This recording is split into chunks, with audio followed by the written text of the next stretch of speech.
En entreprise, la nouvelle religion, c'est reporting, reporting, reporting et encore reporting. Des chiffres, des chiffres, des chiffres, qui ne veulent plus rien dire, en fait, tellement ils sont manipulés, tellement ils sont sortis de leur contexte. On essaye tellement de se rassurer avec des chiffres, pour des chiffres, que ça en perd complètement son sens. Et tu te retrouves dans des situations comme celle que je vais te raconter. Réorganisation, phase de licenciement dans une entreprise, et des personnes sont à licencier selon des critères chiffrés. Ça tombe dans une équipe sur une personne qui vient d'arriver, qui est un peu plus junior, qui a moins d'ancienneté, ce genre de choses. Cette personne s'en va. La productivité de l'équipe, d'une dizaine de personnes, je te parle d'une équipe d'une dizaine de personnes, elle chute en même pas un mois de 30%.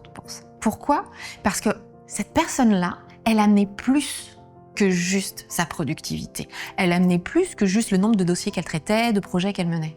Elle amenait ce petit côté rayon de soleil. Elle amenait des paillettes dans son équipe. Elle savait déverrouiller par son humour décalé, la manière dont elle posait des questions en réunion, les blocages les plus grippés. Les chiffres nous tuent. Et ça, il y a un moment, il faut en prendre conscience. On en a besoin pour piloter une entreprise, un département, un marché. Il faut pas se leurrer, c'est extrêmement important. Mais la prochaine fois que tu analyses ton PNL ou ton budget, reviens à l'humain. Écoute ton intuition, écoute ce que ton ventre te dit, parce que se cacher derrière les chiffres, c'est aussi une manière de te déresponsabiliser. C'est une manière de ne pas te mettre en action. Sauf que tu es manager ou patron d'une boîte, et que ton rôle, justement, c'est de décider. Et aussi, avec le cœur, tu as le droit de mettre de l'humain là-dedans dans ta prise de décision, au-delà de juste les chiffres et au-delà de te cacher derrière les chiffres.